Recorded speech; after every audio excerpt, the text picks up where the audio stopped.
Welcome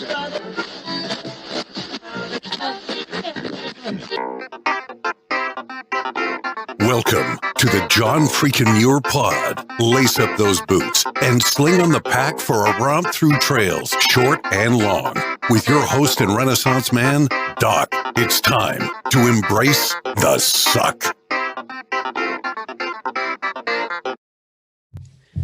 Welcome back to another week on the trail. I'm Doc, and this is the John Freakin' Muir Pod.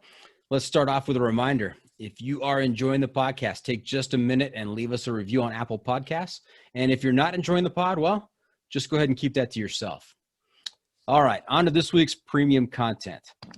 Well, I followed up on a tip from our friend and Triple Crowner, Ginger Balls, whom we had on the pod a few weeks ago in episode 5 of this season. And I reached out to a member of his trail family from his 2018 hike of the Appalachian Trail.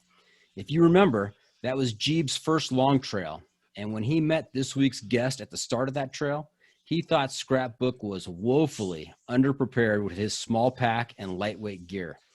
Little did he know that Scrapbook was starting the AT that year, already having completed the CDT and the PCT the previous 2 years. Welcome to the John Freakin' Muir Pod, Scrapbook. Hey there, I'm glad to be a part of this. So we've heard Jeeb's first impression of you. What was your first impression of him? I was like, that guy's backpack is huge. It's a nice backpack, sure, but I mean, there's a lot of gear in there. He had a big old Osprey backpack that I think went above his head. Little woodland boonie cap he had on from his time in the military. But I was like, this guy seems all right. So I just kind of met him at the shelter, or well, I guess met him at the at Amicalola Falls, and then I didn't see him the rest of the day until we ended up camping together that night and got to talking. He was a pretty cool guy, so I'm glad I became friends with him and glad I'm here now. Yeah, he was absolutely hilarious on his episodes. I really enjoyed talking to him. And when he described that moment of his first long trail and your third long trail and the moment where you guys saw each other and what you must have been thinking of each other, I think that's just a classic moment on this trail. Yeah, that's my tiny little backpack that's based off of a Palante backpack. And I had a little American flag dangling off the back of it. Him and his big old Osprey backpack. I think he had a cup hanging off of his, like some kind of square. Yeah, he said he was definitely prepared. He put in everything and then some into his pack. He didn't want to be caught by surprise by anything. Oh yeah, that's for sure. I remember that. I think we gave him a shakedown. A little ways into the trail, and he got rid of a lot of stuff. You know, I don't know who the influence was, but yeah, that's a common occurrence with first time through hikers. They bring a whole lot, and then they decide, okay, I'm not going to carry this another step. Yeah, exactly. Yeah. All right, so I'm interested. Scrapbook. How did you come by that name? Well, I take a lot of pictures. I love taking photos of lots of the mundane parts of hiking, and I collect a lot of little trinkets, odds and ends. I have bottle caps, little rocks, lots of pins. So I collect little miscellaneous things along the way. So, you know, like a scrapbook, I got photos and little memories to go along with it. I guess Scrapbook is better than Pack Rat.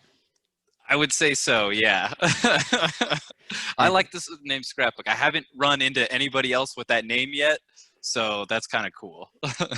Yeah, and in terms of our conversations online, I've taken to calling you Scrappy, Scrapbook, whatever works, right? Yeah, it's a long name, so I'm used to getting shortened down. It doesn't bother me any.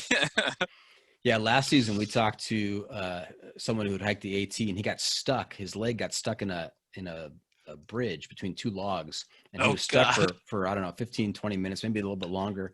And he was reflecting on that movie, 127 Hours, and the guy had to cut his arm off to get out of that situation. So he told that story a couple of times, and they gave him the name 127.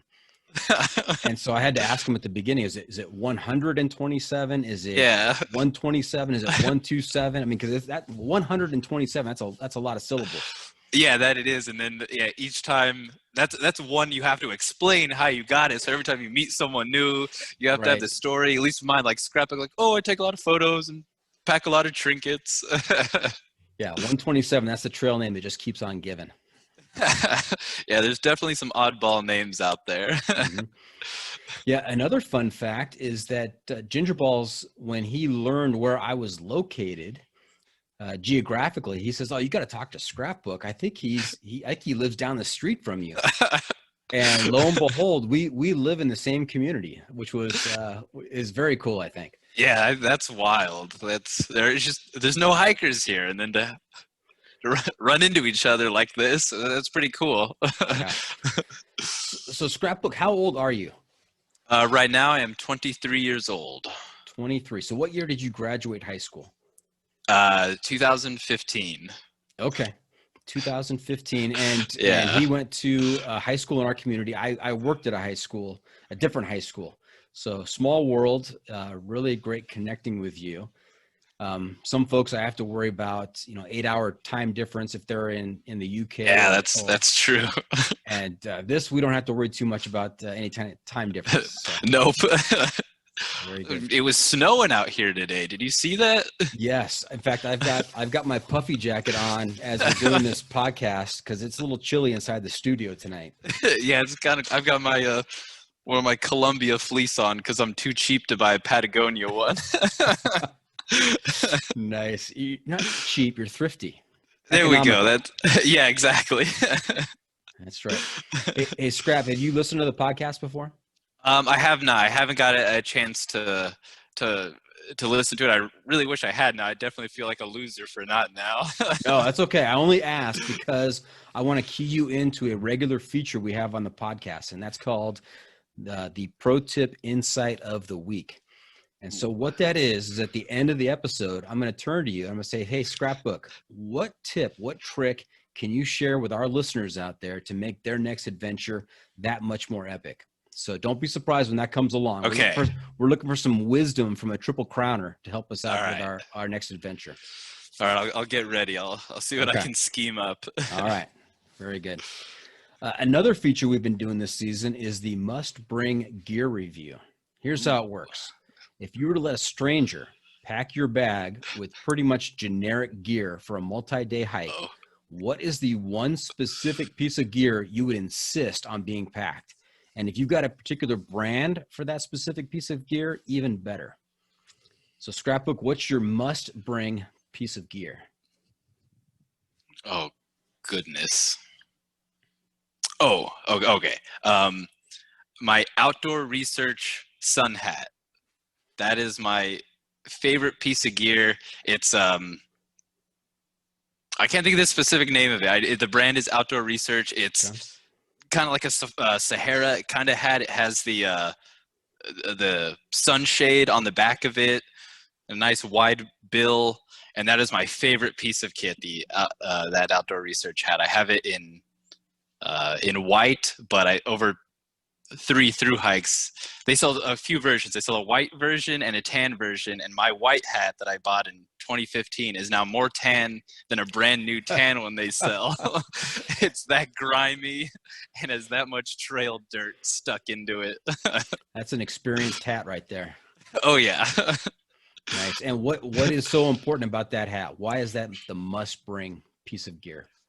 It keeps the sun and wind from frying your face, your ears, the back of your neck, and I burn easily, so that's a must-have for me, is something that covers basically like my entire face. So I kind of end up with this weird tan, but so is life. Yep. Very good. Yeah, the sun is harsh out there. I mean, you're in exposed elements for a lot of these trails. Maybe not the AT. I heard the AT described as the green tunnel, but certainly the CDT definitely. and the PCT. You're out there exposed for a lot of miles. That's for sure. I got sunburnt a few times on the AT. It does happen. Mm-hmm. popular to contrary belief. And the few times it's not raining, the sun comes out and it's strong, and you can get sunburnt. Yeah. Yeah, that's why I've taken to wearing long hiking pants, even if it's warm out. I mean, that helps with fair Oh haired yeah. guy like me, fair skinned guy, blue eyes. I've got to lather up with sunscreen if I'm wearing shorts or short sleeves. And so the long pants help with that Oh yeah. as well as the brush kind of pulling at your legs sometimes. Oh yeah. And then I'm all about long it. sleeve shirts too. I mean, it's just, less time you have to spend slathering up with the sunscreen. Yeah, I wear the Columbia. I believe it's the Silver Ridge pants and the Silver Ridge shirt. Mm-hmm. And then I even have the Outdoor Research sun gloves that, the cool fingerless gloves. Chicks dig those. So you got to have there those. You go. So, and then you also end up with weird finger tans, but your hands don't get fried from holding onto your trekking poles all day. They add a little bit of insulating layer when it's cold. So I'm a big fan. If it wasn't for the Outdoor Research sun hat, the second piece of gear would be the Outdoor Research sun gloves. Highly recommend. Nice. Chicks dig weird tan lines. Oh yeah, that's for sure. So. Known fact. All right. Hey, before we get on to your big trails, let's go back a little bit. Talk about your background, where you grew up, and how you got involved in the thru hiking cult, as we call it here on the podcast. So did you grow up in Santa Clarita, California? Yeah. Family moved out here when I was 7. So yeah, basically grew up out here. I like Santa Clarita. It's a nice little town. Kind of tucked away from the big city of Los Angeles. We're close to everything. If you want to be at the ocean, 40 minutes away, snow, mountains, you get multiple mountain ranges to choose from. So it's a cool little spot. Mm-hmm. And you moved here when you were 7. Where did you move from? From Sunland. Okay, that's not too far either. I mean, no, we're not talking cross country. That's no, not far at all. About just 20 minutes down the road. Away. Yeah, exactly. All right. And how did you get involved in the outdoors? My dad, he was definitely my dad. He into camping, hiking. He was a Boy Scout back in the day. So we just always kind of went hiking, and it just kind of kept progressing. And then one day, I don't know, am I getting too ahead of how I like discovering the PCT? No, this is what I want to hear about it. Okay, yeah. All right. Yeah, so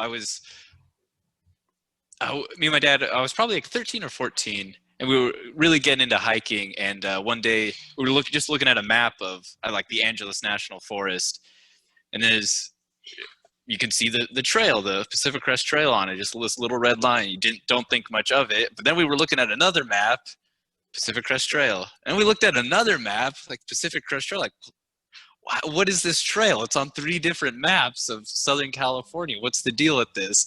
So I did a little bit of Googling. What do you mean a hiking trail that goes from Mexico to Canada? What? That's not a thing. So it just kind of like, oh, well, wait a minute. It goes through Vasquez Rocks. Let's go check that out. It's only 20 minutes up the road. So my first stint on the PCT was just a 10-mile day hike at Vasquez Rocks. I've done that same hike. So you were 13, 14 years old when you discovered the PCT? Yep. Yeah. And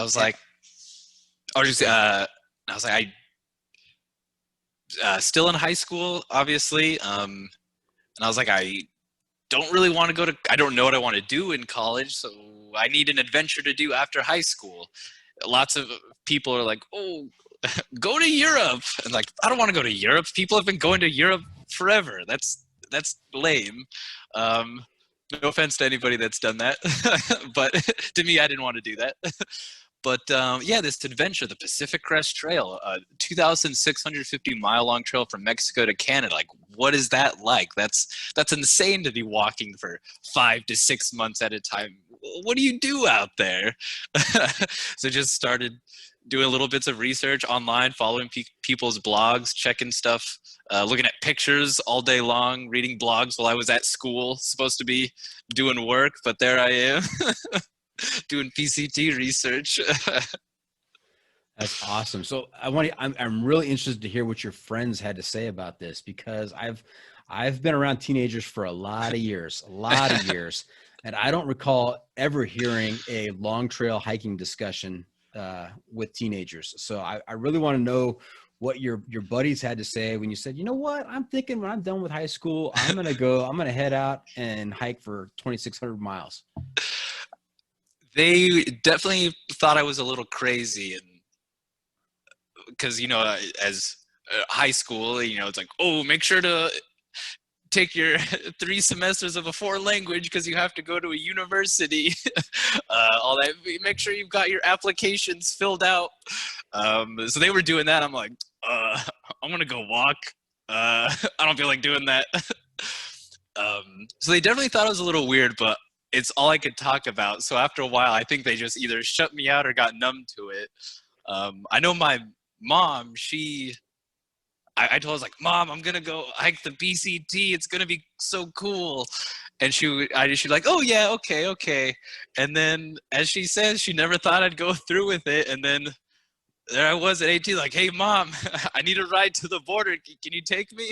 She's like, wait, you're actually going? Like, yeah, I'm actually going. I've been planning this for 5 years now. Wow. So hang on, before we get to the border, let's talk about that a little bit. So did any of your friends say, hey, this sounds like a good idea, let me join you on this trip? No, absolutely not. Because they're all sane, normal, functioning human beings. I had one friend who I thought I could maybe talk into doing it. He was like, yeah, I'll do it. I'm like, all right, cool. I'm like, hey, so like, what kind of sleeping bag are you gonna use? Like, oh, I haven't really looked. Okay, but like, what kind of tent are you gonna use? Like, oh, I haven't gotten that far. I'm like, oh, like, okay, well, I'm looking at, and then I get a list of tents and sleeping bags and gear, and then he was like, okay, I'm joining the Navy. I'm like, all right, he's out. Wow, that sounds kind of desperate. He up and joined the Navy just so he didn't have to go on that hike with you. I mean, that's telling right there. I know. And so you talked about blogs. What kind of resources did you use to plan for your hike? And how did you acquire your gear without your mom realizing what was happening? Okay, let's see now. Okay. See, this was many moons ago in pre-2016. So I definitely I read Carrot Quinn's blog and like followed her on her adventures. I watched the. Did you read her book? Well, I read it when it was Through Hiking Will Break Your Heart. Yeah, I read it when it was still on her website. Got it. I didn't read it in book form. Got it. Yeah. So I like that. I would be at school, supposed to be doing work, but there I am reading up on, oh, she's in Sierra City now. Oh, I wonder what Sierra City's like.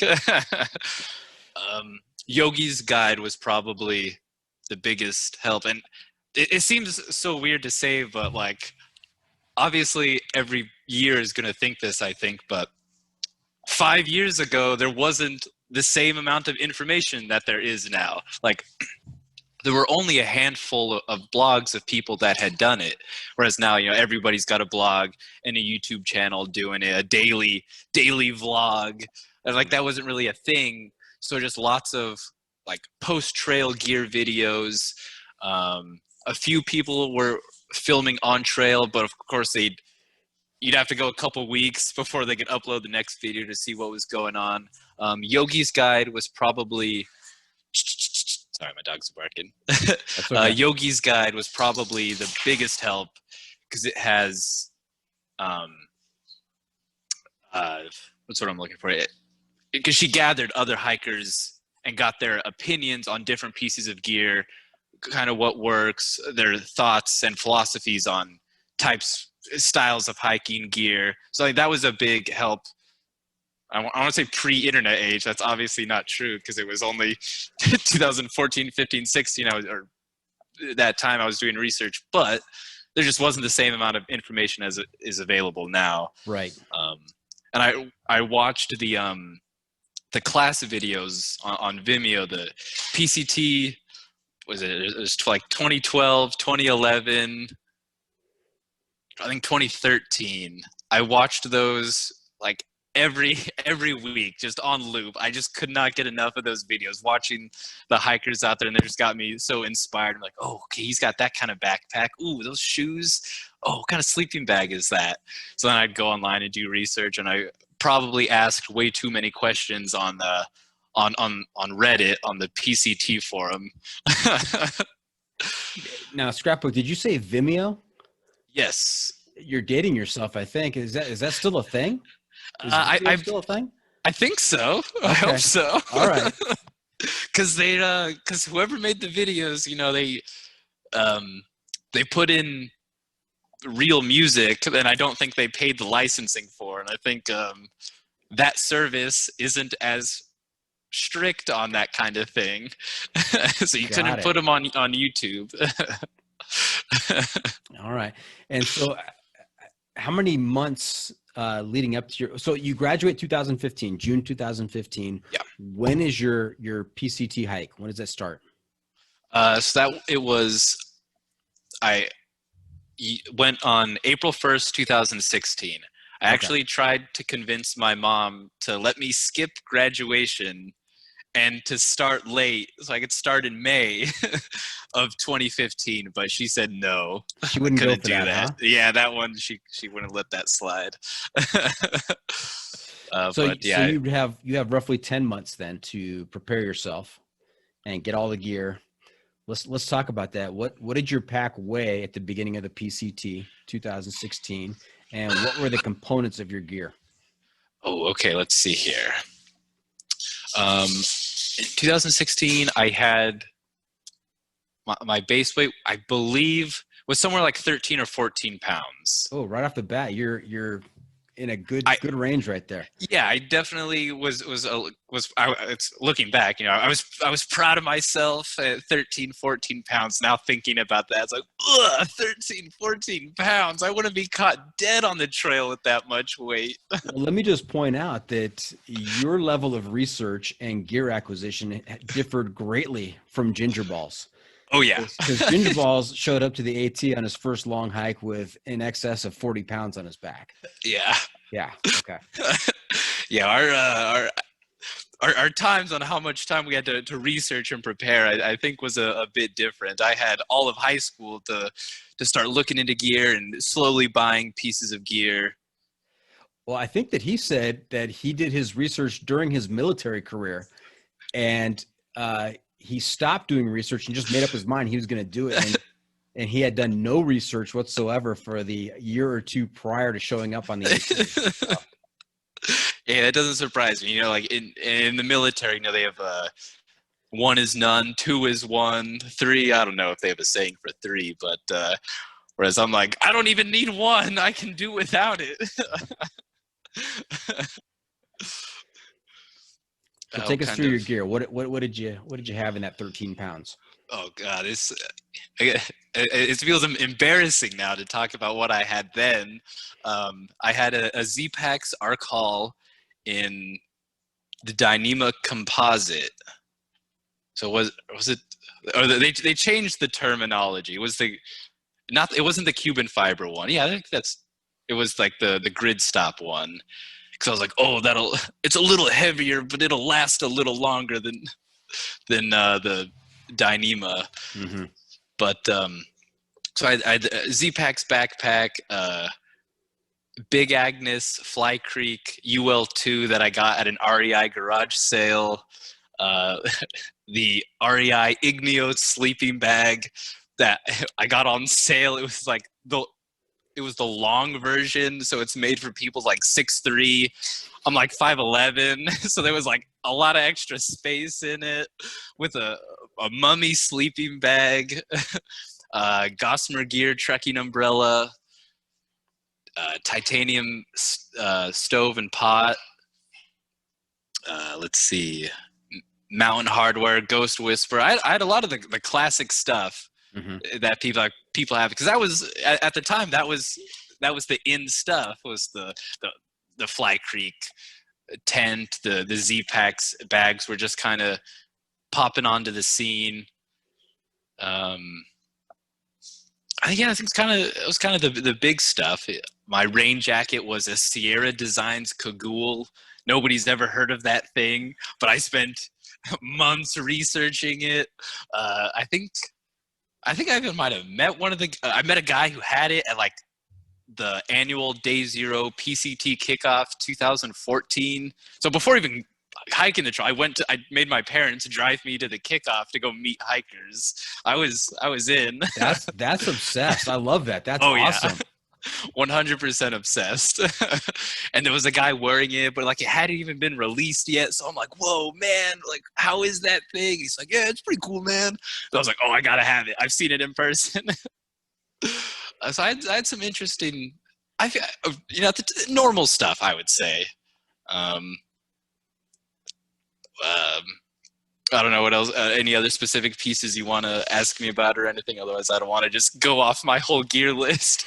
No, that's good. That's good. We're going to talk about it a little bit later, but I really want to hear how your gear evolved. You said you're embarrassed to talk about 13 pounds. I really want to hear what you had in your lot on the AT. You know, what your pack weight was. We'll get to that. In a little bit. So, let's talk about that hike on the PCT 2016. You've been down there before, a couple years before, to meet some bona fide long distance hikers. You got your gear. You've got it all packed together. Get your 13 pounds. You convinced? Does mom drive you down there? Is that how you get down there? Yeah. Look, Mom, we gotta go to the Mexican border. There's this thing at Lake Moreno County Park. All the hikers meet there, and then they all start. We gotta go. And what was her reaction? She was up for it. Yeah, she was. I don't think she knew exactly what to expect, but she indulged me and drove me the 3 hours down there to go meet smelly hikers. Are you talking 2014 or 2016? So I went in 2014 and 2015 to the kickoff. They canceled it in 2016 because of permitting issues. Mm-hmm. Argo, dogs, be quiet. They canceled it in 2016 because of permitting issues. It was just getting to become such a big event, mm-hmm. And I guess the county didn't like that. So I went down there with like my mom the first year in like 2014, and then my dad is really into hiking, and he's all about through hiking. He actually plans on through hiking next year. He wants to do the PCT next year. He's with his work schedule, it's always hard for him to take off. So then he was here, so we were able to go down there as a family and check it out. And we had a good time down there because they had all the gear vendors at the time, and getting to meet hikers. It was a fun experience. I wish they still had it. Well, I guess they do have it now, but now it's not the kickoff. Now it's trail days. Right. Now they do that up in Washington or Cascade Locks. I can't remember. Is that Oregon or Washington? It's one of them. Right on the border. Yeah. So in 2016, how do you get down to the Mexican border to start your trip? Let's see. So, yeah, I was like, all right, Mom, April 1st, I'm starting. Like, either you're taking me or I got to find a way to get down there somehow. And she said she would take me. It was my mom, my aunt and uncle went down with me. We drove down there and we stayed at some like casino resort thing down there, and just kind of got acclimated to the area, got situated, made sure I had all my gear. And then April 1st, they drove me down to the border, and there I was, 18 years old, big old backpack, ready to start walking north. big old 13-pound backpack. Yep, that monstrosity. And so you were on your own. You were hiking solo. Yes, yeah. I didn't know anyone starting. I had talked to people online and be like, "Oh, when are you starting?" Like, "Oh, I'll be starting around then. Maybe we'll meet up." But yeah, I started at the border. There were a few other people there. We all had our regular names, our real world names at the time, and said hi to a couple of them, and then just kind of started walking. And I had this, I'm sure it was my dad's idea that I stole, but to touch the PCT monument, the plaque on at the southern terminus, and then again at the northern terminus. But I was so excited and caught up with starting my hike. I took my photos at the monument, but then I started walking, and I probably got a quarter of a mile down the trail, and I'm like, uh-oh, I never touched the plaque. It's like I didn't even start this thing. So I walked back half a mile, a quarter of a mile, just to go slap slap the plaque to say I touched them both. Nice. So I think that's kind of an embarrassing story. That is awesome. So mom, aunt, and uncle, they drop you off, 18 years old, on your own for 2,650 miles. What reservations, what worries did they have about this whole situation? And they were, in today's society, and I know you know what I'm talking about, Scrapbook, parents, they have they're very involved in their kids' lives. Yeah. You've heard of helicopter parents. Yeah. They're overseeing everything their son or daughter is doing just to make sure they're on the right path. I mean, yeah. What does it say about you guys as a family, and what were their feelings about this? Just dropping you off on your own, and hey, we'll see you 2,600 miles from here, and we'll pick you up in Canada. My mom, I don't think my dad was too worried about me, or if he was, he never said. But I think they know I have a pretty good head on my shoulders. I was 18. I knew what I was doing. Nobody could tell me otherwise. And I feel like I'm a pretty smart person. I try not to make too many stupid decisions. My mom's biggest fear was hitchhiking. She did not want me hitching into towns to resupply. I'm like, Mom, that's a part of it. People do it. It's a thing. And she totally thought I was going to get murdered and dismembered and thrown into a ditch somewhere. So like the first hitch, I texted her going into Julian. I'm like, okay, Mom, we're at the road. We're at Scissors Crossing, gonna hitchhike into Julian. She's like, oh, be careful. Like, send a picture of the car. Don't let them kill you. So I this minivan stops and they pull over like, hey, need a ride? We're like, yeah, we're PC Hikers going to Julian. They say hop in. And I'm like, wait, can I take a photo real fast? My mom wants to know I'm safe. And so I get out, take a picture of the van, everyone's smiling. And it was this sweetest old couple from like the Virgin Islands, these British accents. They were out on a cross-country road trip visiting their family. They're just the nicest people. And my mom was like, they're gonna kill you and eat you. That was her biggest reservation, was hitching. The rest, I think she knew I would be okay. Probably hoped. I don't know.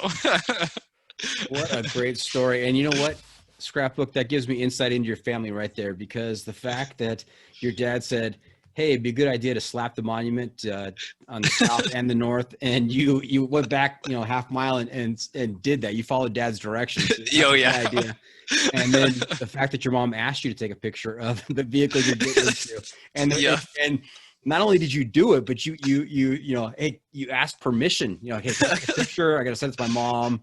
So you guys sound like a tight knit group that really trust each other and have faith in each other. That's awesome. Yeah, that's for sure. Yeah, they were definitely super supporting. I could not have done what I did without their love and support. Thanks, Mom and Dad.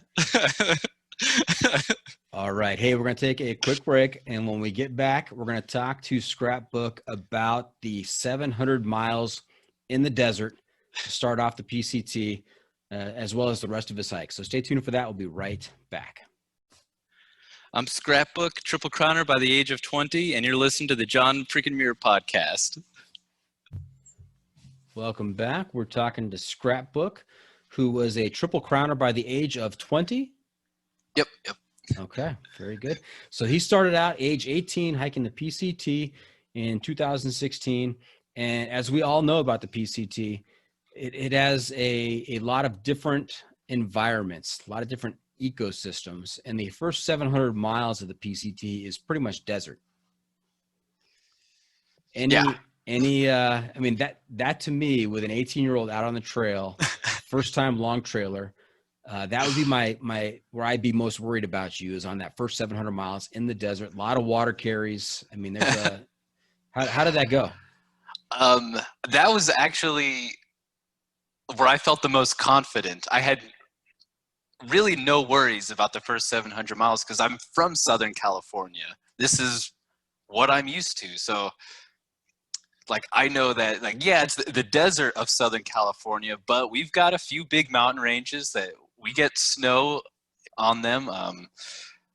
I know that we've got oak forest, different chaparral, semi-arid terrain, manzanita, scrub oak. We've got lots of different in between, and I knew all that. So like, lots of people think, oh, the desert, I think they picture like the Sahara, sand dunes, maybe a camel walking by, drinking out of a cactus, but I knew that it's going to be a varied environment. So I thought the desert wasn't too bad for me. I had my cool fingerless gloves, my sun hat. I was ready to take on the Sierra. What I was really worried about was, or did I say take on the desert? Sorry, did I say the Sierra? What I was worried about was taking on the Sierra. Sierras are on your mind. Snow. Yeah. Yeah. Taking on the snow. I'm from Southern California. It doesn't snow. It's a nightmare to me. And then Washington, where it rains. It doesn't rain or snow here. So that's what I thought was great. The desert, I loved it. I love Southern California.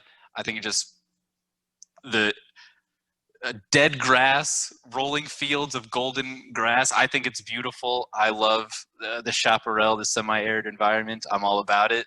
So I felt really confident there. Yeah, how dialed in were you with the water situation? You knew where the water sources were. You knew how much water you had to carry. Did you ever run short in any stretch? Let's see. Oh yeah, definitely did. I believe I left the border. I probably had like 6 liters when I started, possibly 7. Because I just had no idea what to expect. So I was like, better safe than sorry. I can always dump it out. I can always drink it, but there's nowhere to find water in that first 20 miles. So, and then obviously as time goes on, you start to know how much water you'll drink per mile, and you get that dialed in. But at first, I was carrying a lot of water. I would carry like 2 liters, probably the first 400 or 500 miles. I always had 2 liters on me, ready to go, just in case something bad happened. But I'm trying to think. The water caches were pretty reliable. 2016 was an El Nino year, or a mild El Nino year, so it wasn't too bad. Mm-hmm. The water carries were definitely not that bad. There were, closer to Kennedy Meadows, there was like a 30-mile carry, I believe. I think it's like the Paiute Mountains up there. There was a long one for sure, but definitely wasn't too bad. It could have been a lot worse, but okay. Started out with a lot of water, but then I realized, I know I can drink 1 liter for every 10 miles. So after a few weeks, I discovered that, and then I was kind of able to dial it in a little bit. I was like, okay, I don't have to carry 7 liters every time I leave a water source. It's any snakes in the desert? Oh, lots of snakes. Lots of snakes for sure. In one day, going down into Cajon Pass, I think there had to be, it was like 17 or 18 rattlesnakes. For like we probably only did like maybe 10 miles that day, and only like 18 rattlesnakes. Wow. And Yeah. and you said you had the Big Agnes tent, right? So Yes. you definitely were a tent camper. You didn't cowboy camp. I did cowboy camp. I would cowboy camp later on, but at first, yeah, I was in my tent. No oogity boogity monsters were gonna get me in the night, so I was safe in my little millimeter of sil nylon. Well, I mean that's what would worry me in the desert is if I were to cowboy camp, I'd wake up with a snake in my bag or curled up against me when I woke up. That would be terrible. That was definitely a concern. Got lucky, no scorpions, no snakes, but I thought about it every night I did cowboy camp. There's probably going to be a rattlesnake in here. It's a concern for sure. Okay, so Southern California boy, you are concerned about the Sierras and the snow. How did that live up to the hype? Okay, everybody in that first 700 miles, you're never gonna make it. It's snowpocalypse. Oh, there's so much snow. Oh. Yeah, there was a lot of snow. But I started April 1st, knowing that there was a lot of snow that year. It was like a normal snow year, so it was like 100. It was like 100 to 110%, I believe. So a pretty normal snow year. Okay. Which at the time we had been in a drought, so all the previous hikers had it fairly easy, whereas now we were finally gonna get back to it. Like, oh, this is gonna be like 2011. The snowpocalypse is back. Lots of fear mongering. Everybody's saying we're not gonna make it. Everyone's saying, oh, I'm taking a month off. I'll come back later. And I was like, well, instead of taking a month off, why not just go through the desert really slow and just take your time, enjoy it, which is what I did. Again, that was my dad's advice. I can't take the credit for that. It was start early, go slow, get acclimated, so that when you get to the tough stuff, you're ready for it. But made it to Kennedy Meadows, and yeah, there's a lot of snow up there. Make sure you know what you're doing. So I ended up taking a week off. I went with some friends. We went up to Tahoe, hung out for a bit, then came back down to Kennedy Meadows. So, and started, I think we entered this year on May 22nd, I believe. Sounds about right. And how long were you in the Sierras? Oh, uh-oh. I think it took us, let's see, 4th of July, I made it to Truckee. So I guess, yeah, so about a month, a little over a month, I guess. Mm-hmm. Yeah. And there was a lot of snow up there for sure. Especially I think I'd been in the snow one time before, 2 times. And so like post-holing, river crossing, that was all new to me. My friends say I look like a newborn deer trying to walk on snow. I still can't figure it out. You take a step, you slide that way, then you take another step, you slide the next way. I'm from Southern California. I'm from LA. We don't deal with that here.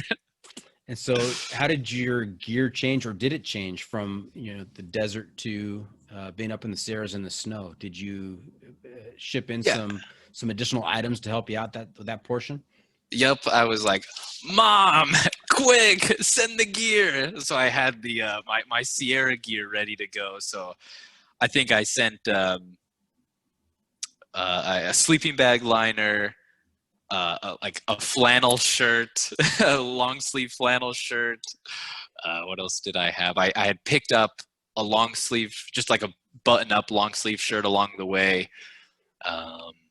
Sent a mosquito head net, my ice axe, micro spikes, bear canister. Like, how much food am I gonna need? So your food doesn't even fit in the bear canisters. I think I probably even had some like those instant hand warmers to drop into my sleeping bag in case it got cold. And sure enough, it got cold. Middle of summer, but up there, the Sierras don't get the memo.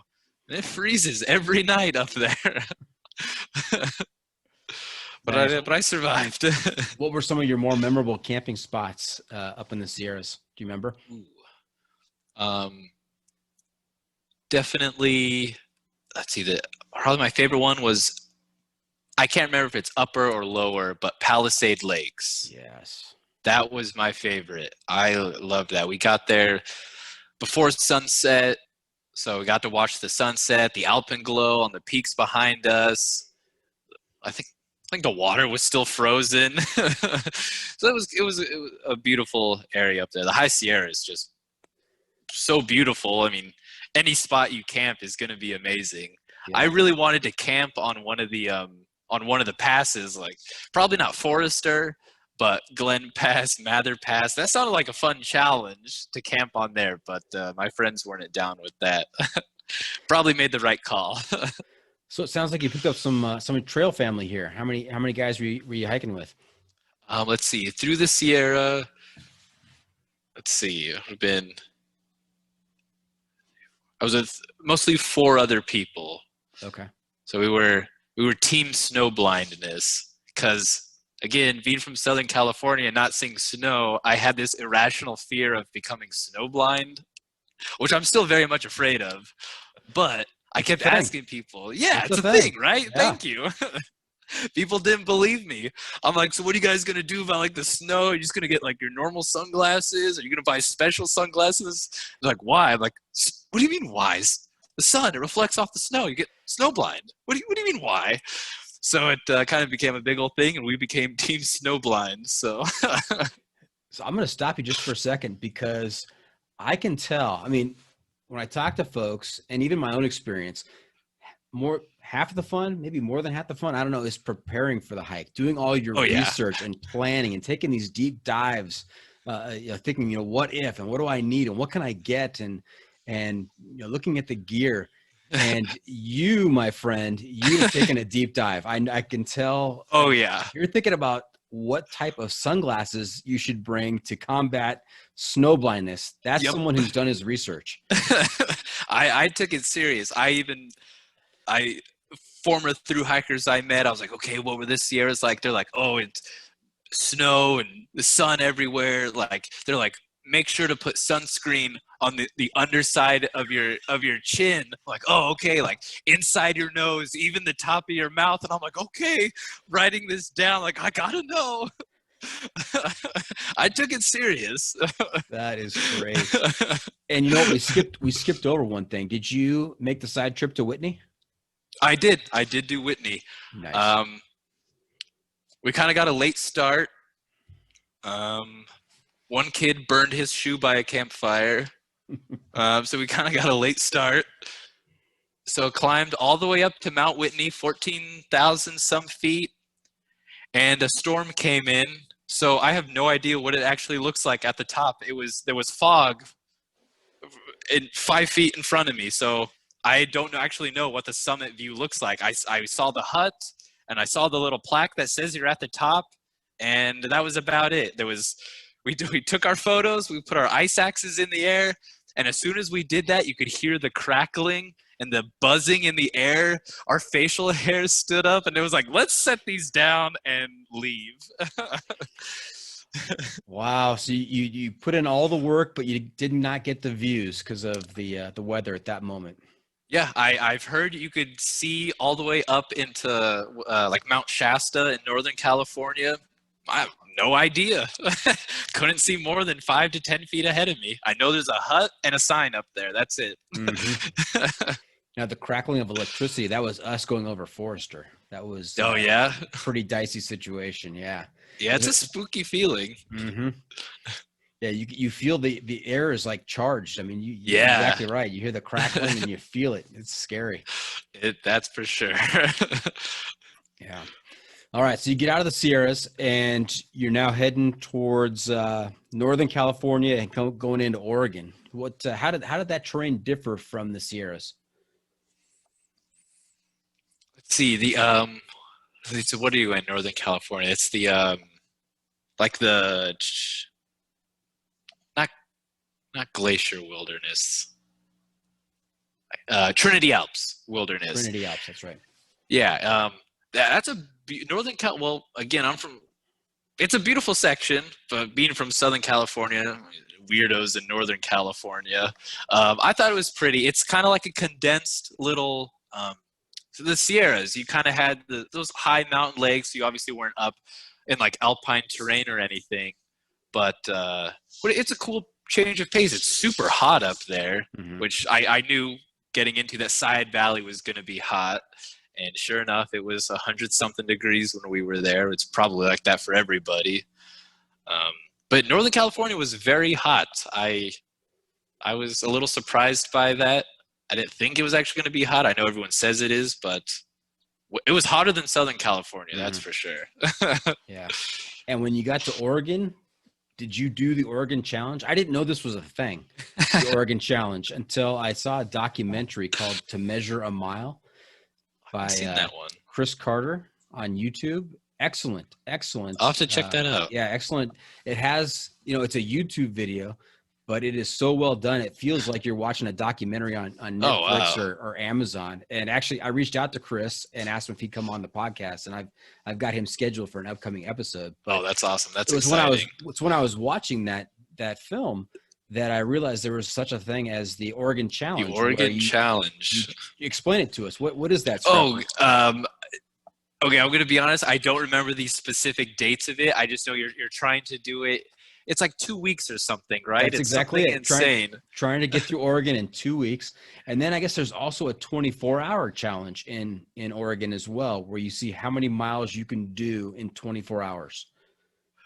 That's a new one. That one could be a new one. That one back in my day, we didn't have no 24-hour challenge. You sound like an old man, Scrapbook. I know. Jaded and cynical. Those new YouTubers out there on the trail. I came up with a 24-hour challenge for the CDT in the Great Divide Basin, but yeah, I was not aware of it in Oregon. But I know I think my biggest day was actually in Northern California at the time. It was a 40-mile a day. But yeah, Oregon's flat. That was pretty cool. It was nice because you spend the whole desert getting ready for the Sierra. The desert trains you for the Sierra. You'll get snow. You go up to some high mountain peaks. That gets you ready for the Sierra. Then the Sierra going up, down all day, every day. And at elevations, that strengthens your lungs. And in Northern California, which no one talks about, is extremely steep. It's straight up, straight down, straight up, straight down. No one ever talked about that. That kind of sucks. And then that keeps you toned for Oregon. And then you get there and it's pretty dang flat. Not as flat as they say, but compared to what you've already been through, it's a cakewalk. And did you make it through Oregon in 2 weeks? Oh God, no. No? No. I think it took us, about a month. I think we were enjoying ourselves. Okay. Yeah, I think about a month. I think Oregon and Washington were about a month. Okay. And then when you get to the end of Oregon, you cross over the Bridge of the Gods, right? Yes. And then you've got just Washington between you and the Canadian border. And how was that segment? How did that change? How did that vary from Oregon, the flatness of Oregon?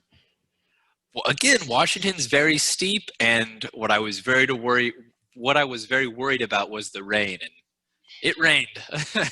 It rained a lot. Like leaving Cascade Locks, we had a good weekend in Cascade Locks. We were there for trail days, so we enjoyed that. And my parents actually came out to visit me, so I got to see them again, which was nice. And then said our goodbyes, and we started on into Washington, and like the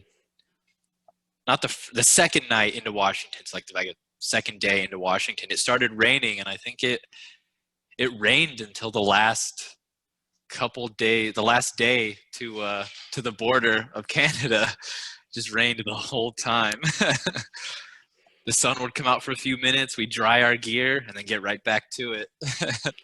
And so what kinds of things did you do to guard against the rain? I mean, did you still have that umbrella that the one you started I believe I had foolishly sent it back. And my dad was like, "Hey, do you want me to bring your umbrella? Like, you keep saying it's going to rain." I'm like, "No, I'll be fine. It can't rain that much, right?" Well, I was wrong, and it rained without my umbrella. I don't think I did. I didn't change too much. I liked my rain setup, my cagoule. It was a long rain coat that went down to like just above the knees. So lots of people did a rain jacket and rain skirt. I didn't do the rain skirt at the time. So I discovered the cagoule was good. And I believe I actually was wearing shorts towards the end because I found that my legs could dry faster. My skin could dry faster than my pant legs could. So I started wearing shorts, and they were covered up by my rain jacket. So that kept my body pretty dry. Obviously, my feet and shoes and socks were soaked all the time. But I think I had like 3 pairs that I would just keep constantly rotating through. Right. And did you have a rain cover for your pack? Or did you do like an internal thing with maybe like a garbage bag and wrap everything up in a garbage bag to keep it dry? I had no pack cover. So the Dyneema is supposed to be, it has some water repellent That's right. quality to it. Yeah. But I went and sprayed it with waterproofing spray before leaving to make sure. Actually, I did that twice. My parents came out to visit me in Tahoe, and I redid the spray on it. And that seemed to work pretty well. Other than that, I packed my sleeping bag at the very bottom, then my tent and my food. So if things got wet, which they never did, it would have had to have soaked through my food bag, my tent, and then my sleeping bag. But I didn't do any special precautions with it. I just kind of went with it. Okay. And then tell us about that last day and then slapping the Northern Monument. How was that? What take us through the emotions. I have to imagine that's a pretty emotional moment. It was very surreal.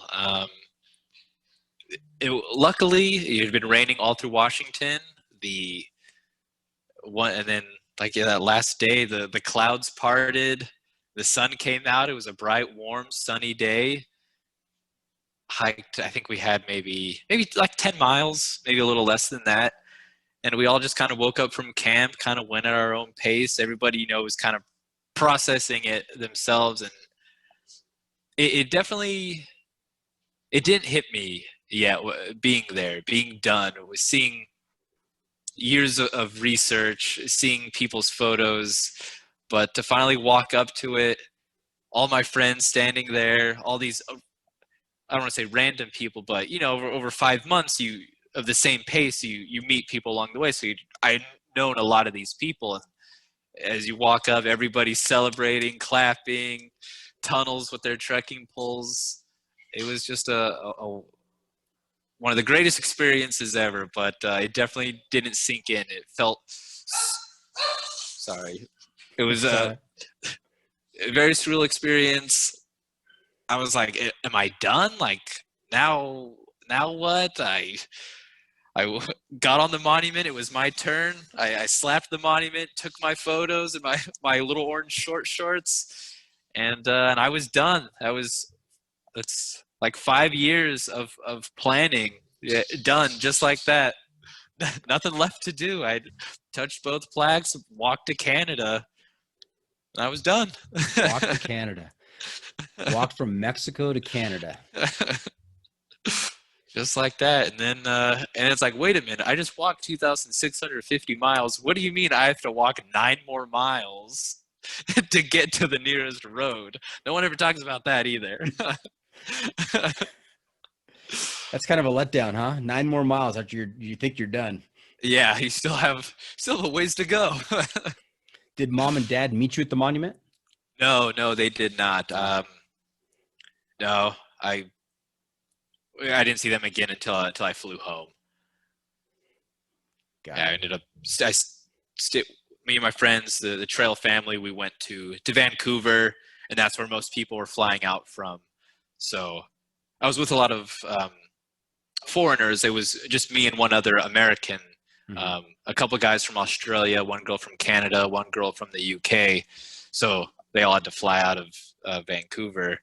So we went to Vancouver and said our goodbyes. There's one by one people left. The plan was to go to a bar because we were in Canada. The drinking age is a lot lower, but apparently in British Columbia the drinking age is 19. not 18. So I had to sit outside the bar while my friends were inside celebrating. That's terrible. Yeah. So we hear from a lot of long distance hikers that once the trail is done, there's a period of time where they have difficulty readjusting to normal life in society. Did you have some of that post hike depression?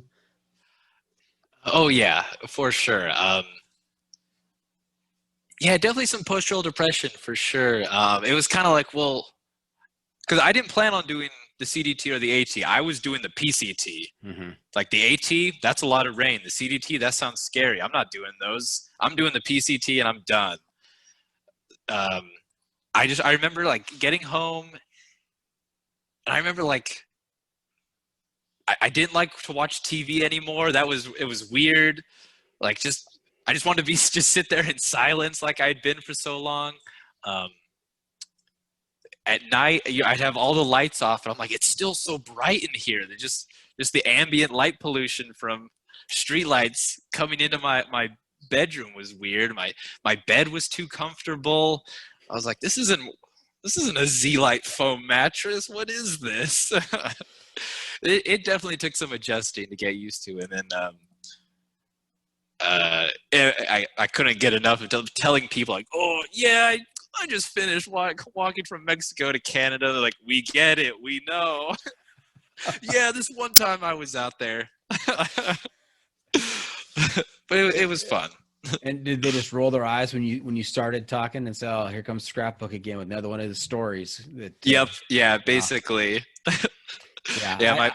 I became shunned at my. I didn't do any long distance trails like that, but I would tell my trail stories. Soon I was shunned at my family gatherings. They said I gotta stay away from that guy. Yeah. Like, oh, he's gonna talk hiking again. Hey, I'm right there with you. Nice. You said you found it uncomfortable, or it was too comfortable on your bed.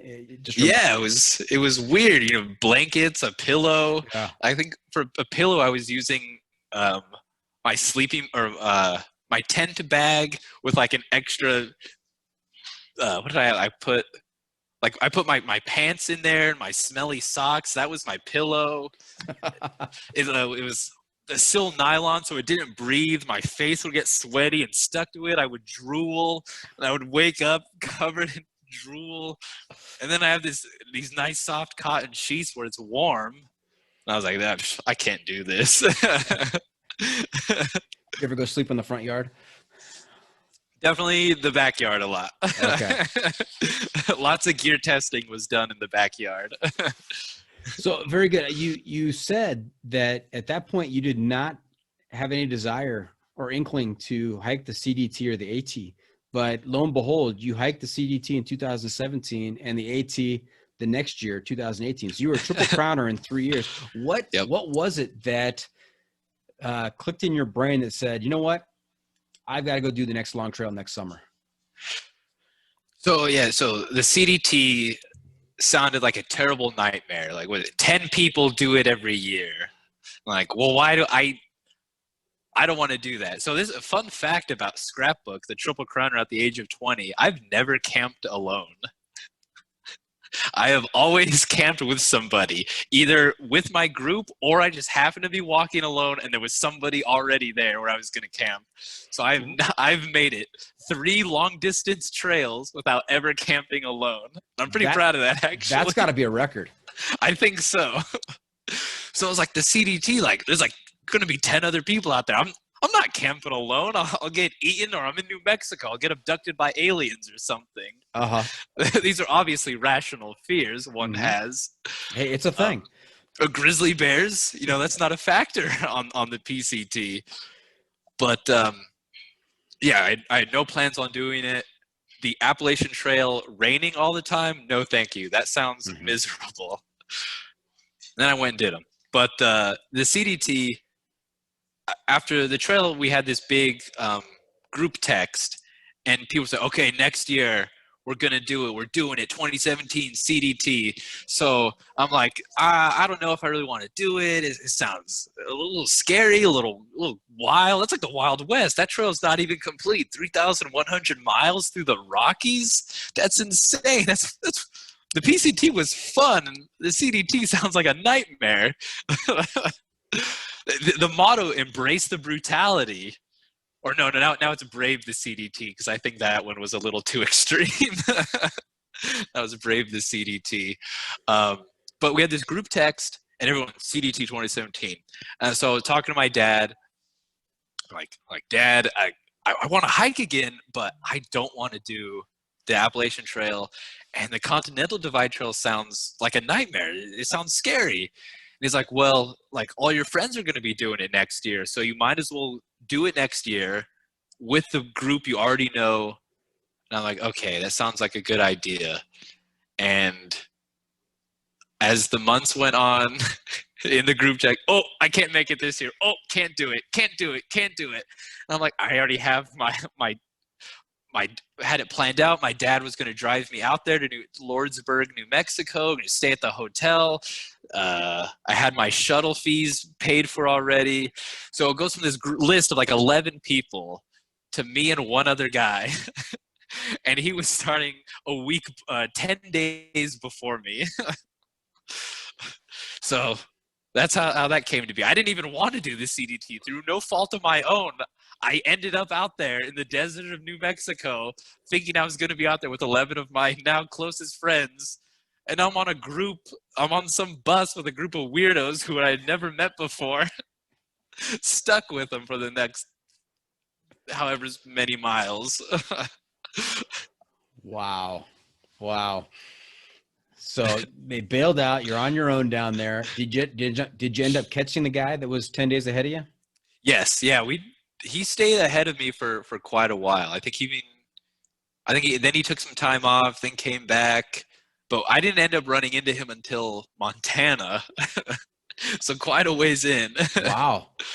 Luckily I had another friend who was out there, but I was able to catch up with him. So we did most of the trail together, but the trail claimed him and he had to bounce. Now, Ginger Balls had some very choice words to say about the CDT, and especially the beginning of the CDT in New Mexico, right? He talked about the water sources and the low quality of the water sources available at the start of the CDT. Was that your experience as well? Yeah, they were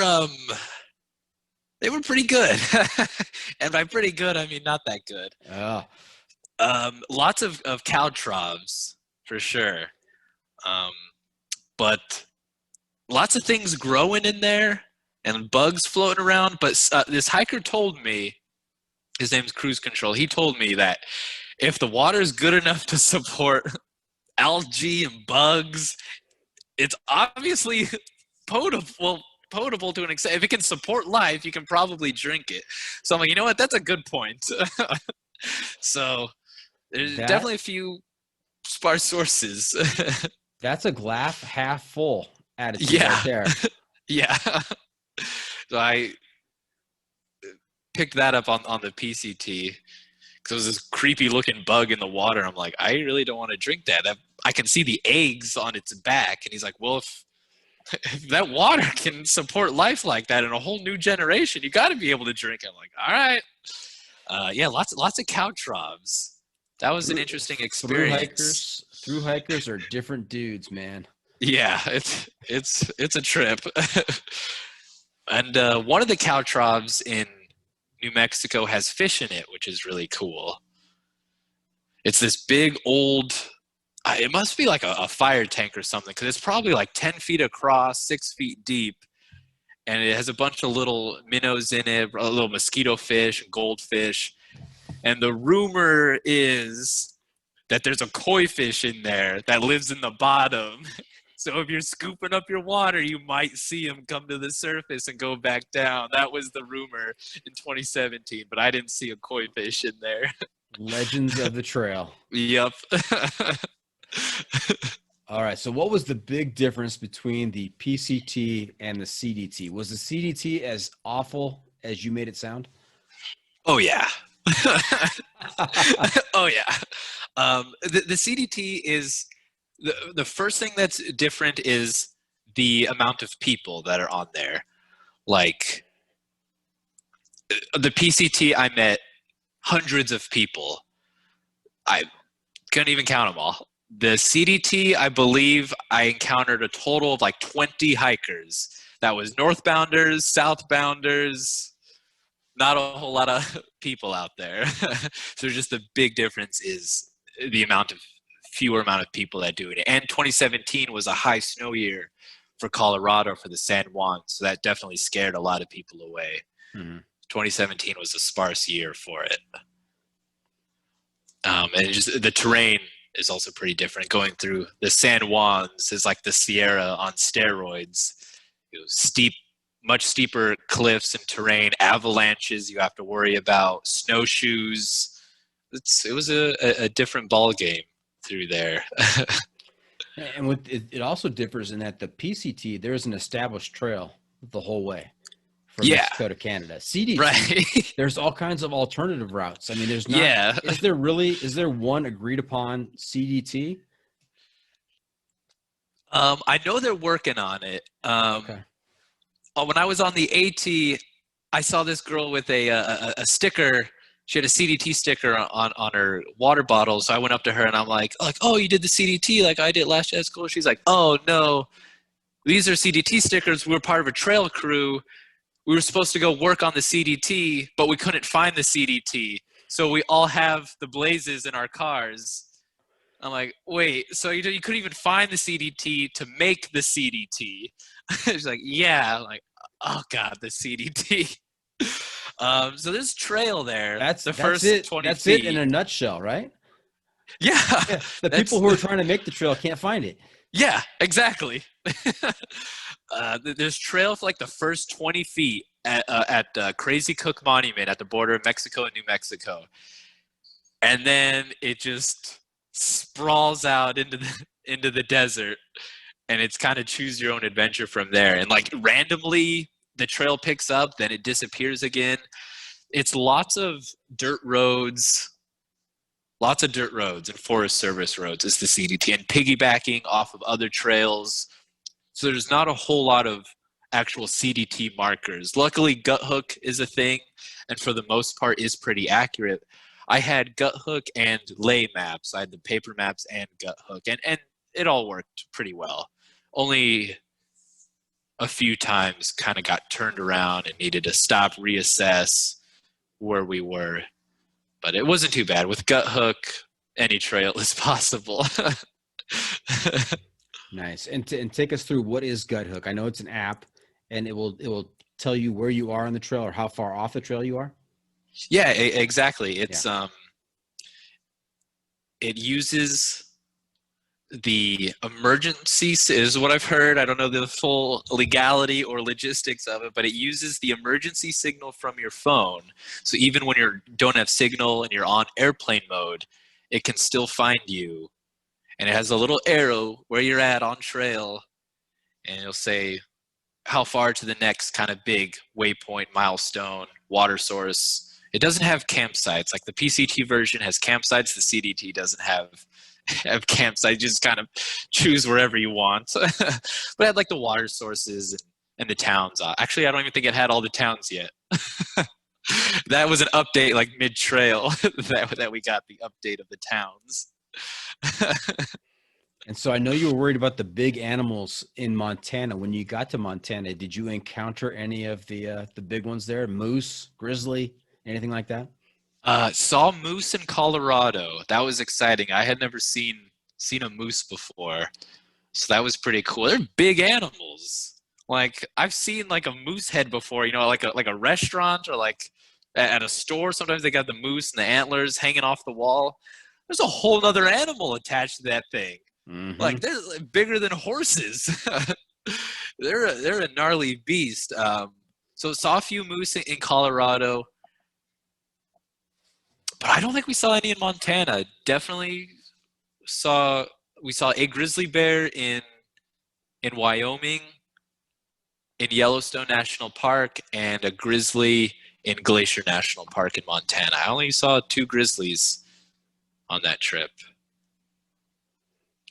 which was plenty. You know, again, the trail rumor, I have no idea if this is true or not, but a hiker the previous year in 2016, he got in between a grizzly bear cub and mom, and the grizzly bear charged him and bit him in the butt. So the rumor goes. I have no idea if that's true or not. Luckily, no bears got me. I was hiking with 2 other guys. We all had our bear spray. Me and one guy, we religiously believed in our bear spray. No food in camp. We would eat on trail, then hike another couple miles, make camp. And then, of course, our other friend, he couldn't care less about it.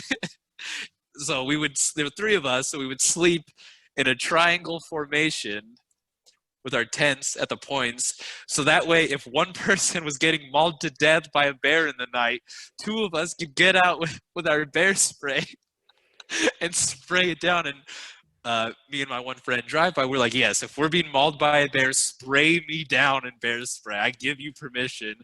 And the third friend, Thor, he's like, no, do not spray me. Just let it kill me. Wait, the Scrapbook, Drive-By, and Thor, that was your trio? Yeah, that was us on the CDT. Nice. And it sounds like you guys had things planned out, organized. Yeah, we were pretty good. Yeah, I was my friend Drive-By, he had lists, spreadsheets, little anal retentive, everything had to be a certain way. I'm kind of a good mix of in the middle. I can go with the flow, like let's plan, but I can go with the flow if plans change, no worries. And then the third friend, Thor, he didn't care about a plan. So we had a good mix of everybody. That's the full range right there. Yeah. Nice. All right. Hey, before we go to our second break, can you give me the top 3 moments on the CDT? Yes. Let's see the top 3. Okay. Top 3. Probably the number 3 would be the sunrises and sunsets in the Great Divide Basin of Wyoming are the most beautiful I've ever seen. That is the heart of cowboy country. Reds, oranges, purples, yellows, colors you've never seen before, light up the sky. It's beautiful. I would totally redo the Great Divide Basin of Wyoming. The second highlight would be watching my friend Thor miss a step on a gnarly icy traverse and fall down off the side of a mountain a few hundred feet. Just watch him slide down. He didn't have his ice axe out because he didn't believe in the rest of us saying, get your ice axe. He's like, I'll be fine. But he slipped and he slid down a mountain. Is he still with us? He's still with us. Half the skin on the side of his body is still out there on the CDT, but he's still there. He's still kicking. He finished the CDT. Me and him took some time off for him to recover in Colorado. He's got a gnarly rash or a scar on his thigh. It's like road rash. The snow just scraped the skin off the side of his body. It was pretty wild. Ouch. We went to this little town to get out, and these hunters were there like, here, take this medicine and put it on it. But here, first take this swig of moonshine because it's going to hurt. And we're like, okay. So he's like, what's the medicine? He's like, well, I can't really pronounce it. It's technically not legal here in the U.S. I get it in Africa when I go big game hunting. So he's like, if it can kill anything in Africa, it'll cure whatever you got there in Colorado. So we lathered him up, and I'm assuming something like iodine. But he bit down on a towel, and we lathered the side of his flesh up with this random chemical. That was quite the experience. And probably the number 1 would be on a mountain pass in Colorado. A 7 a.m. lightning storm came through. As we're trying to get over this cornice and kind of cut steps in to cut our cut down this mountain pass, I could hear the air crackling and buzzing and humming. There was a flash. The metal pins on my hat vibrated and shocked my head. They shocked, they sparked, and then there was the clap of thunder. I looked back at Thor and I was like, Thor, I think I was just hit by lightning. I gotta go. I'll see you at the bottom. And I just ran. I was like, I don't care about if I fall off this mountain. I'm getting to the bottom. So I kind of sort of got hit by lightning on the CDT. Wow. It's a trip. The CDT, man. what a trip, as you say. What a moment. Holy cow. Yeah. It's wild. It's the Wild West out there. So I'm envisioning that our listeners are tuning in and listening to this account of the CDT, and they're just putting it on their bucket list. They've got to do it. Yeah. It's when it's easy, but when it's hard, it's hard. That's what I say about the CDT. Well said. All right, Scrapbook, we're going to hit another quick break here. We come back, I want to hear about the AT, and I got some other surprises in store. So stay tuned for that. All right. We'll be right back. All right, welcome back. We're talking to Scrapbook. We've just covered the PCT and the CDT. Let's talk about the AT. And it's the last one for the Triple Crown. You've done 2. Obviously, you've got it in your head now. You've got to do 3. There was never any doubt once you did the CDT that you're going to do the AT. Is that correct? Oh yeah, for sure. It's one and done or all 3. You can't do just 2. That's a crime against nature. So even though I did not want to go to the East Coast, deal with the rain, the ups, the downs, the green tunnel, I had to do it. I had to force myself to get out there. Okay, and we talked about your pack weight and how you were embarrassed about 13 pounds. Oh, right. on the PCT. So now I'm really interested to hear what was your pack weight at the start of the AT, and how did your gear change over those 2 years? Let's see. Yeah, it definitely changed a lot. On my according to my lighter pack, right before leaving for the AT, my base weight was 7 pounds. Wow. Yeah. So there was definitely a change. When I officially started, it was probably, I'm going to say 9 pounds, because I ended up adding the Neo Air sleeping pad and my 10-degree Z-Pack sleeping bag, whereas I would then get my Gossamer Gear 1/8-inch pad sent to me and my Enlightened Equipment 40-degree sleeping bag sent to me in the first couple weeks. But it's the South. It's supposed to be hot, I thought, but it was cold and rainy the first couple weeks down there. So I was like, okay, I'll bring the warmer weather gear, and I think that was a smart choice. But yeah, officially it was like 7 or 8 pounds. So I cut it in half. I went from a Z-Packs Arc Haul 60-liter backpack to a cruise pack, which is, with permission, custom made, based off of the Palante backpack. And I got it in my trail color, which I kind of stole from my dad. Some would say, he says, I don't know. I got it in orange and multicam camouflage. So kind of camouflage and orange, 2 things you don't see together. But I wanted it. Not usually a traditional combination. Yeah. It's like, am I trying to blend in or stand out? A little bit of both. I don't know. Z-Packs tent for that one.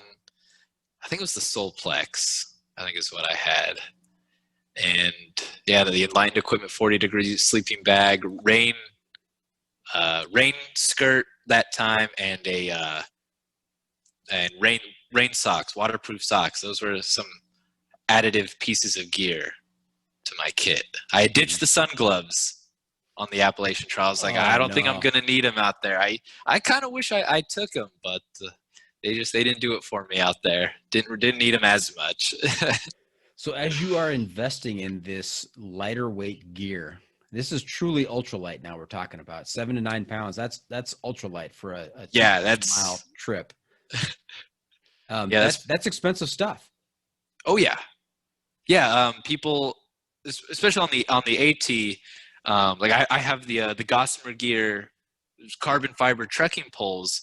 They weigh ounces compared to like every other company weighs a couple pounds each. So I would. This is my third trail. I know what I'm doing. I know what to expect. I know what gear is going to work and what's not going to work. So my backpack is just like the size of like a little JanSport backpack. It's pretty small. So people would think I was a day hiker, or they'd be like, man, your pack is so small. Like, how do you get so lightweight? And I'm like, honestly, I spent a lot of money. And they're like, no, like I spent a lot of money too.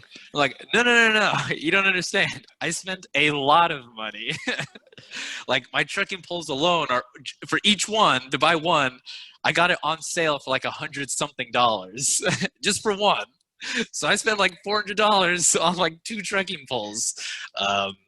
My tent and sleeping bag, $500-something each. My plasma 1000 fill Montbell jacket. That thing's like, I want to say it was like $600 or $700. It's expensive. So that's all it is. You just have to be able to have disposable income to throw into cottage gear, lightweight stuff. So Ginger Balls sees you there at the start of the trail in your little JanSport size backpack, and he's thinking, "Oh my gosh, this kid's never gonna make it." How much money would you say was sitting inside that 7 to 9 pound backpack on your back? Oh, let's see. Easily over $1,000, probably close to. Yeah, definitely over 1,000. I mean, tent and sleeping bag, both $500-something each. I think both were like $550. Sleeping pad, that was a pretty cheap one. It was like $40. Oh, cheap for an 1/8 of an inch thick. It was probably so expensive, but yeah. And then I had a big old camera, I had a Nikon DSLR, the Nikon D7000. So that thing alone weighs a couple pounds right there, hanging off my pack. Had you brought that camera on your previous 2 trips? No, I had a new different edition. camera. Yeah. Okay. I was like, I'm finally ready to go for a big camera. Uh-huh. Whereas the other ones, I had a little Nikon AW130 little trail camera. It's like waterproof, dustproof, shockproof. This one, I was ready for a full size camera. Yeah, definitely probably a couple $1,000 for sure. Wow. in UL gear. Mm-hmm. Mm-hmm. And how does the AT differ from the other 2? It is vastly different. In principle, it's the same thing. You know, you're trying to get from one monument to the other. That's the beauty of it. After that, it's not very similar. The terrain is different. The climate's different. The hikers out there are different. And the vibe of hikers is different. It's kind of its own thing out there on the East Coast. Because the trail was designed in, I think, the 40s. The guy came up with the idea. And I guess in the 1940s, switchbacks did not exist. So you just go straight up a mountain and then straight down the mountain. And you just do this all day, every day. So like on the other trails, doing 25, 30 miles a day is pretty normal. Whereas on the AT, doing like a 20-mile day is a good day. That's a solid day's worth of hiking just because you're going up, down. And there's these mountains you come across, and you go straight up it. You just spend all day chugging straight up the mountain. And then you don't even go to the top of the mountain. The top of the mountain is a side trail. It's another 100 feet that way. So it's like, I'm already up here. Why did you not even take me to the summit? So it's like, okay, I'll walk over there. You walk over there, and because of trail conservation, they don't trim the trees or anything. So you get there and you can't even see anything. It's just trees. So you just do that all day, up, down, all day long. And then it starts raining. And it rains for weeks at a time. I didn't like the rain. That got me. Mm-hmm. That got me. It's like you're back in Washington. Yeah. Only I would say worse. Worse. Okay. Yeah, it rains a lot more. It probably rained every day. I had some serious low moments. I think had I started on the Appalachian Trail, I think I would have quit. The rain got me.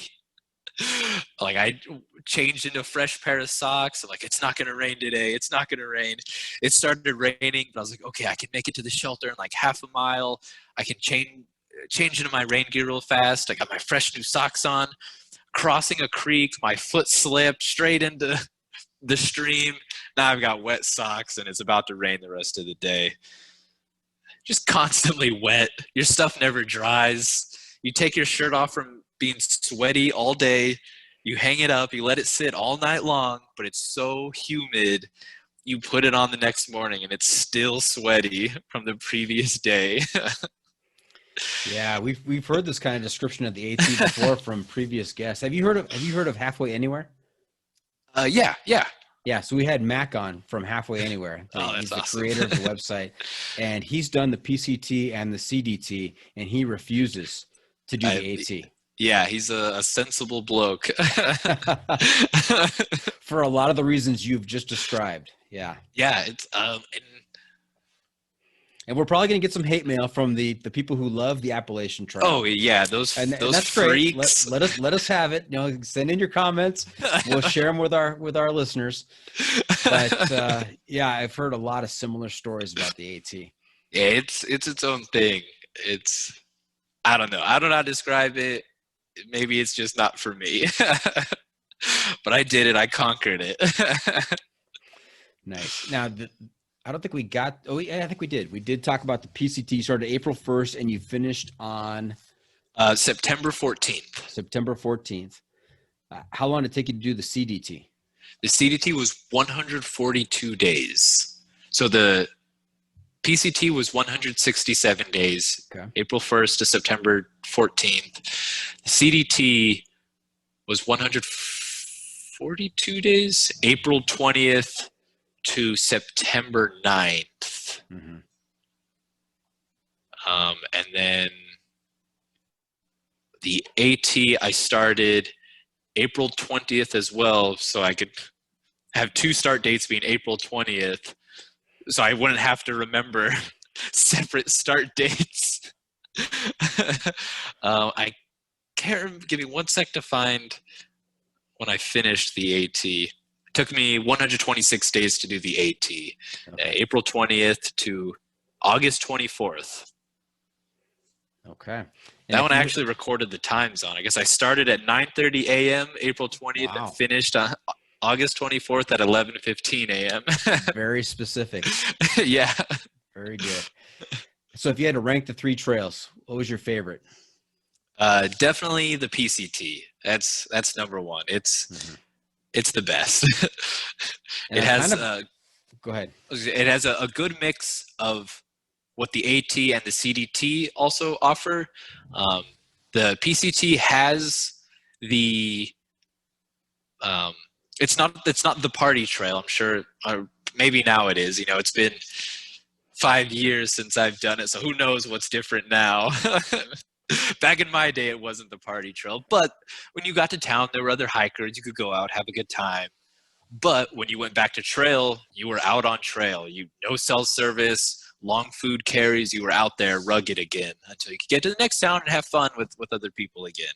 Mm-hmm. Whereas the CDT is just all a nightmare all the time. You're just alone. There's no one else. There is no trail parties to be had. And the AT is just kind of like a big party the whole way. So I would definitely rank it PCT, CDT, and AT. Okay, I was gonna say I was on the edge of my seat waiting to see how the final two shook out in terms of your ranking. So CDT, you prefer the CDT over the AT? Oh yeah, 100%. Wow. The PCT, I'm sure everybody who I'm sure everybody has a fondness for their first trail. So people who did the AT first, I think they love the AT. I don't know why, but hey, to each their own, I guess.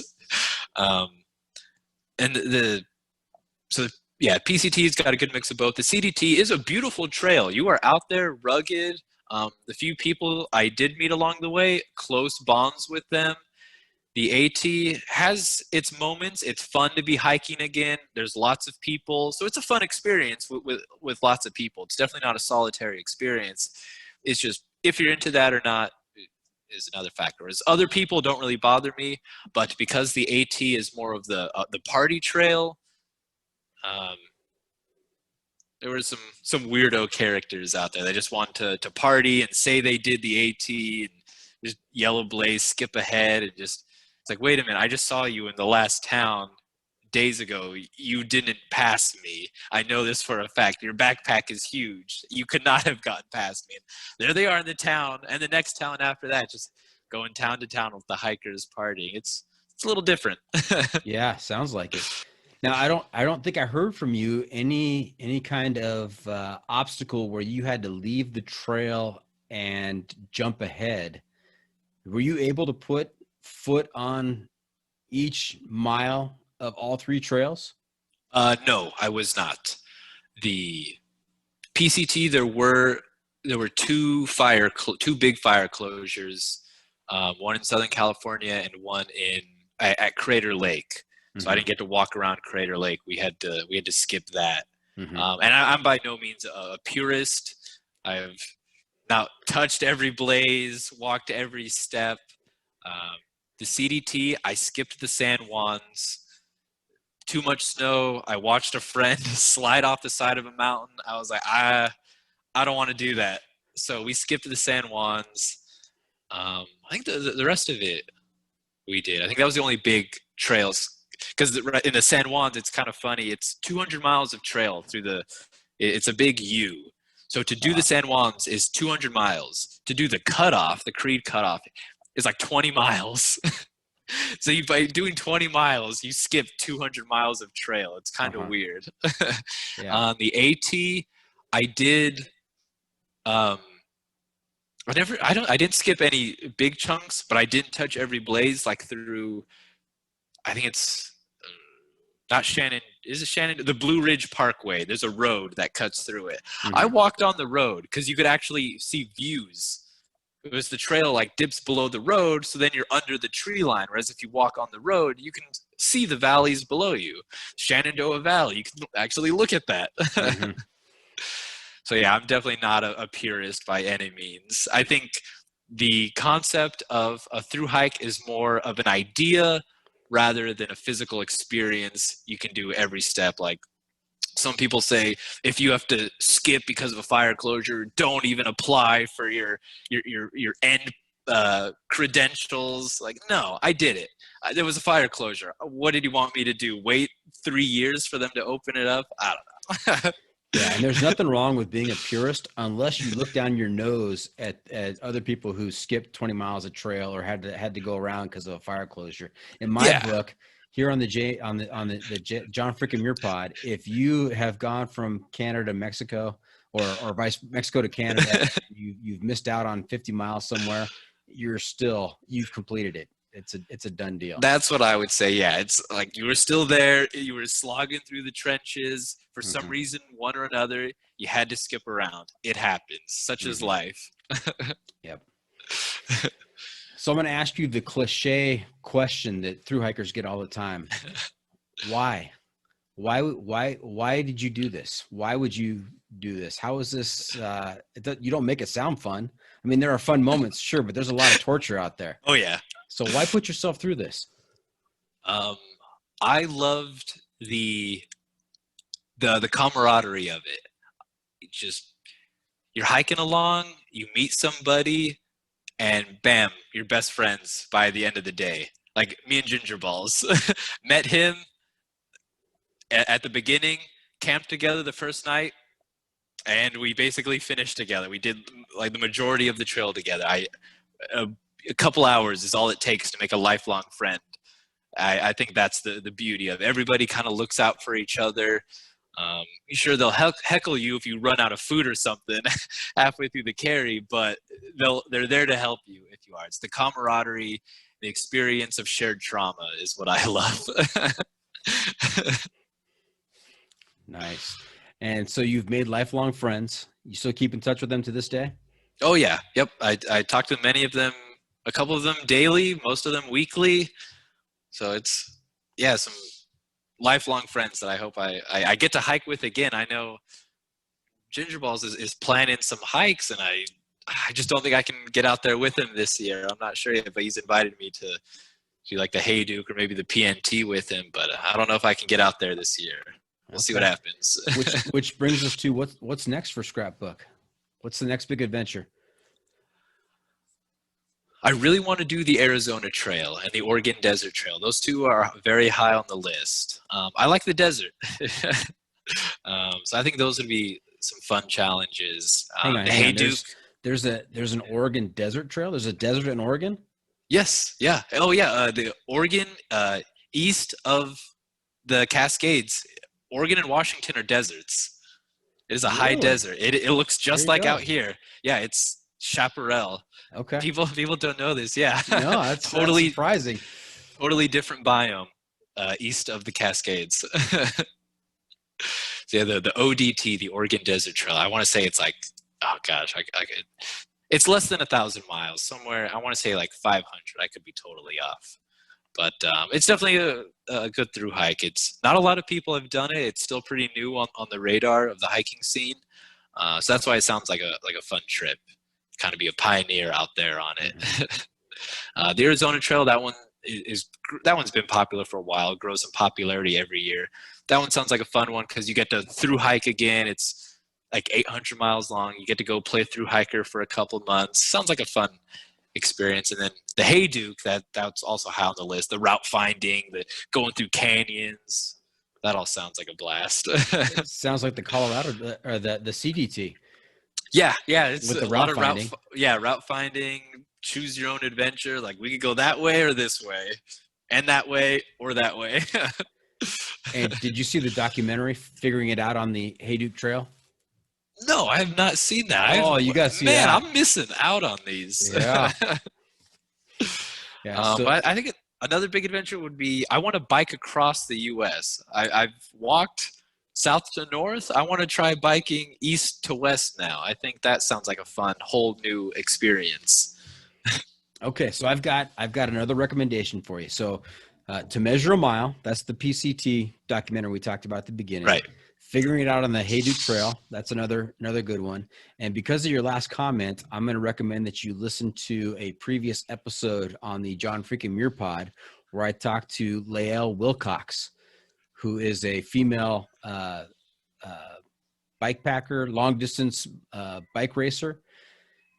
She did a lot of bike touring, not competitively, just bike touring all over the place. And then she was over in Europe. She was in actually in the Middle East. She was in Israel.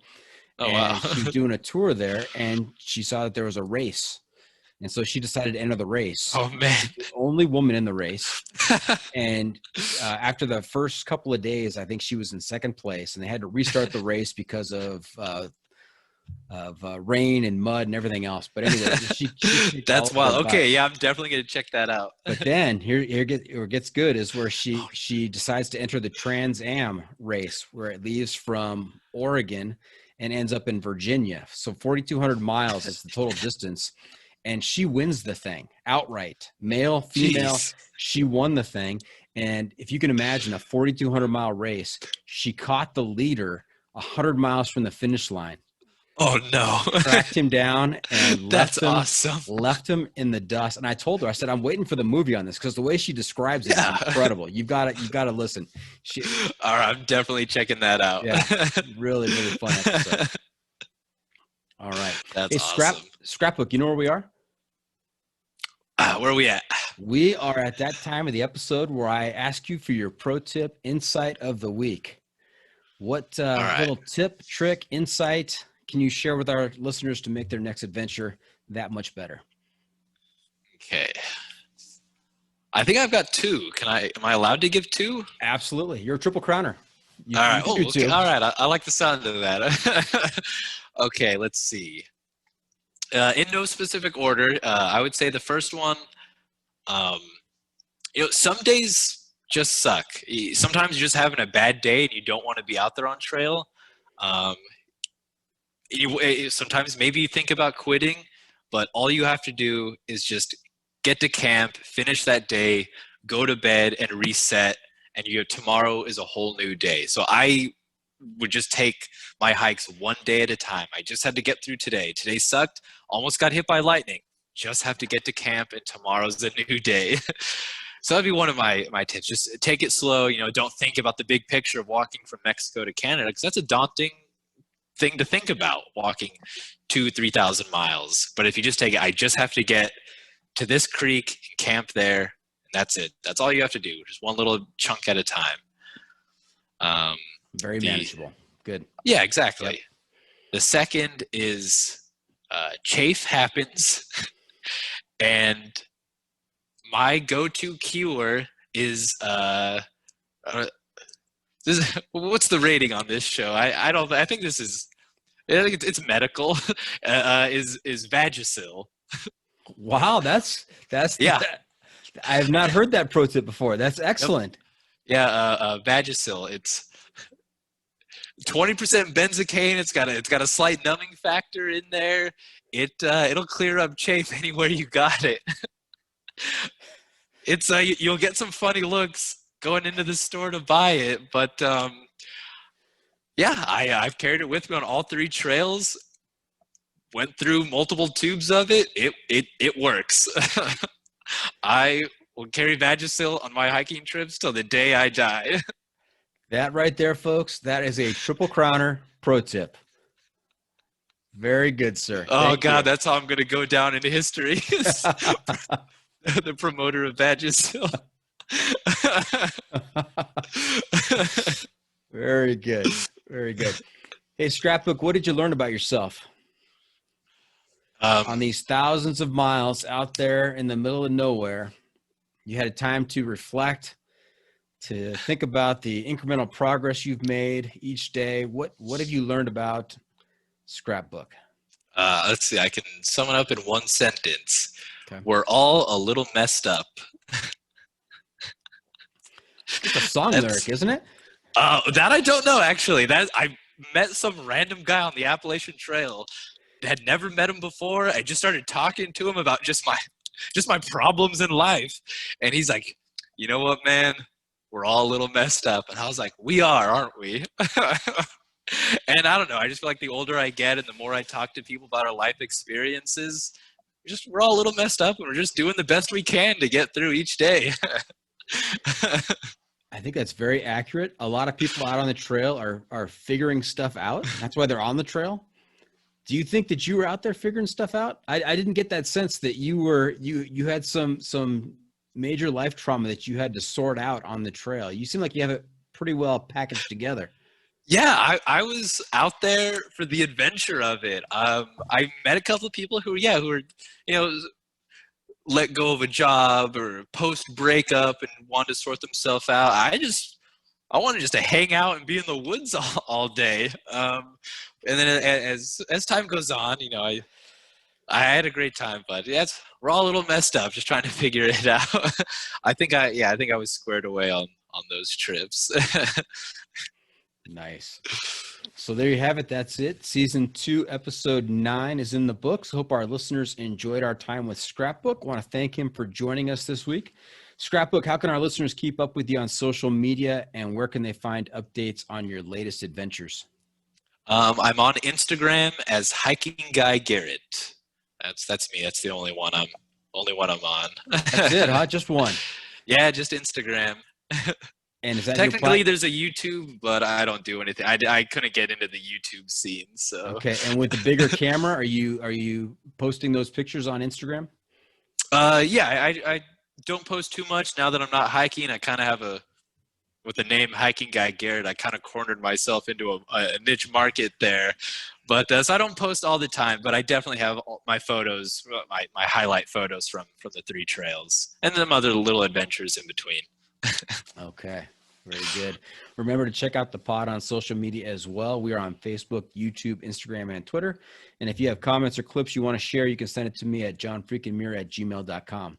Scrapbook, I'm also looking to you to give our listeners your recommendation for a book, a movie, a documentary, a website, or a YouTube channel that will keep them connected to outdoor adventures. This is our adventure media recommendation. Interesting. Oh, that's kind of tough. I wasn't prepared for that one.